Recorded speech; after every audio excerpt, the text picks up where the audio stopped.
मोहब्बत दिल का सुकून है एतबार, मोहब्बत दिल की तड़प है ये इंतजार, देखा है आज हमने सनम आपकी आंखों में प्यार।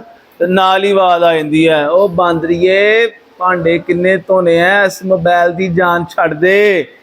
टीन एज मैं कहांगा कि सब तो खतरनाक उम्र हुंदी है जिसले इंसानी जिस्म च वाजे तौर पर तब्दीलियां आंदियां, हारमोनल चेंजेस की वजह तो इंसान की सोच बदलती जाती है। अज की जी वीडियो है खास तौर पर मिस मरियम साहबा ने जनाब मैनू तकीदन कहा कि एक वीडियो इस मौजू पर बनानी है, लेकिन कोई ओहो जी गल नहीं करनी। इस फरमाइश तो मैनू याद आया कि अज काला जोड़ा पा साडी फरमैश ते, अज पाके सामने आ साडी फरमैश ते। मैं सोचा फिर ये जी गल है ना कि किसी बंदे दे जनाब हाथ पैर बन के उन्होंने समुंदर च सुट के उन्होंने कहे बंदा कि घर आ जी, लो फिर मुंडियो ते कुड़ियो तैयार हो सुनने वास्ते, तो फिर आ जाओ मैदान च, शुरू करिए जनाब अज की वीडियो। सरकार ये उम्र है जिहदे तुसी किताब ना दिल लावो, हाय हाय हाय हाय हाय, तो दुनिया फतह कर लो। जे अज दे दौर च इस उम्र च लव लैटर लिखोगे तो आने वाले दौर च मुस्तकबिल च तुहानू कामयाबी का लैटर नहीं मिलना। ए उम्र इश्क करन दी है नहीं, जे 10वीं ते एफएससी जो नंबर थोड़े आ गए तो फुफी दे दूर खाला ने भी रिश्ता नहीं देना। मैं बड़ा सोचा कि आखिर इंसान या बच्चे इस काम च पैंदे क्यों नहीं। इहदियां मैनू दो वजह लभियां। पहली वजह मैनू लभी सोबत, तो दूजी वजह मैनू लभी घर। अहीं पहली वजह नू बाद चों डिस्कस करांगे, घर तो गल करने आ। इख्तलाफ करना मेरी गल नाल तुहाडा हक है, तुसीं कर सकते हो। अमूमी तौर पर साडे घरां च धीआं भैणां नूं जिल्ले असीं बुलाने आ ते तकरीबन बदतमीजी नाल बुलाने आ। कोई उन्हां नूं कहण दिंदा बांदरी है, कोई कहण दिंदा ओ आलकी है, कोई मतलब कि खोतीए भी कह छड्डदे ने। ठीक हो गया, तू बस इत्थे बह रहा कर, मोबाइल च ही वड़िया रहा कर। हुण अचानक जनाब फेसबुक ते यूट्यूब ते या किसी भी मीडियम के जरिए अगर उन्होंने किसी नाल राबता हो जाता है तो उन्होंने अगों कहता कोई लौंडा लपाड़ा है, कहता आप मेरी दुनिया हो, आप मेरे दिल का चैन हो, आप मेरा सुकून हो। तो भाई औरत जात उन्हें तो फिर उधर ही तवज्जो देनी है ना।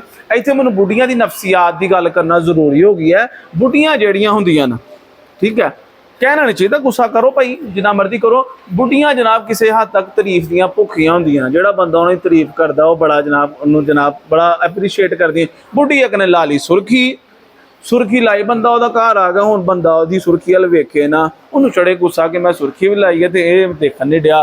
खैर बंदे ने एक सवाल पूछ लिया, ने कहा हाँ की पकाया अज, तो अगों की कहती है आलू आलू, इन्होंने सुरखी दसी। हुण आ जाने जनाब वजह नंबर पहली ते सोबत।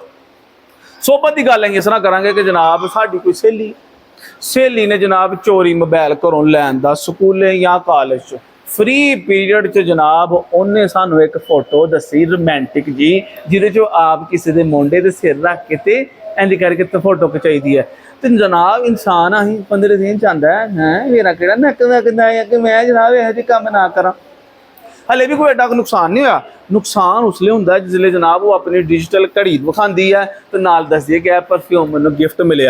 हुण कोई भी घर है, अमीर है गरीब है, कोई भी बंदा अपनी धी नूं 35,000 का कोई ब्रांडर परफ्यूम तो लैके दिंदा नहीं, ऐसा ही है ना जी सर। लेकिन बंदा कहता कि चलो असीं भी काम करने। हुण हालांकि ये उम्र ही पढ़ाई करन दी, असीं पै गए इश्क के चक्करां च, ये एक फैशन भी बन गया। हुण मुंडे अगर आपस में बैठे हो तो पुछते ना किनियां कुड़ियां फसाइयां ने, तो जो कुड़ियां बैठी दी तो पुछते हैं अजकल किन्नियां नाल गल करदी आ, तो कई कुड़ियां तो फखरन दसदियां ने कि तैनूं पता मेरा डंगिया ते पानी नहीं मंगदा।